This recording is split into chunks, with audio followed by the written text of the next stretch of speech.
Are our kids safe on YouTube? Young users' protective measures. Consumer and child protection groups are worried that the Google video service is collecting data on young users at the same time, and failing to shield them from inappropriate content.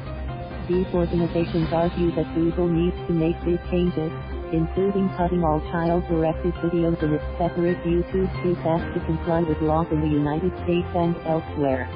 We think going forward YouTube has to change the way they operate in every way, said David Manayan, campaign manager at Campaign for a Commercial-Free Childhood, one of the groups that filed a complaint against Google in 2015 and another in 2018.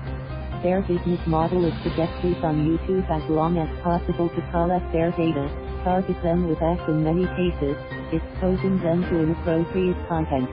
The Washington Post reported this week that the United States Federal Trade Commission is in the late stages of an investigation on whether YouTube adequately protects children from harmful online content. Such approach could lead to fines and other remedies against Google. Jeffrey Tester of the Center for Digital Democracy, another group which joined the complaint, said the FTC has to show it will protect children by imposing fines and possibly even structural remedies. According to Pew Research Center, 81% of United States parents with children age 11 or younger say they let their child watch videos on YouTube. 1 in 3 of those respondents said their child watches content regularly on YouTube.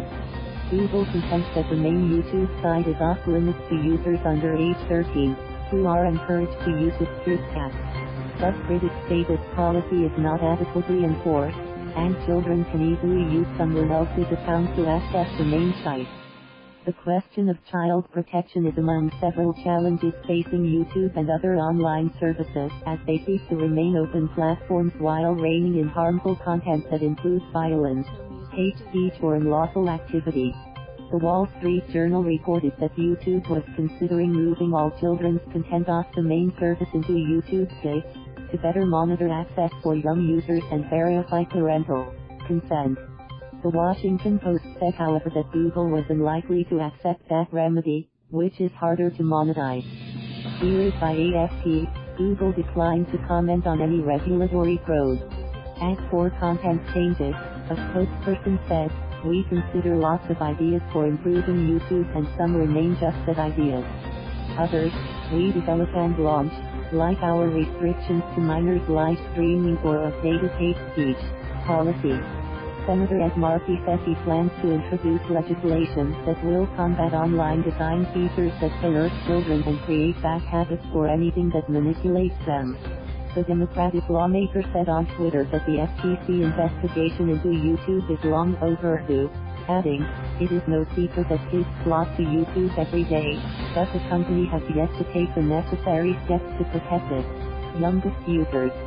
For Manayan, any FTC settlement would ideally include changes to Google's business practices in order to protect kids which are verifiable and would result in important sanctions if Google did not abide by them.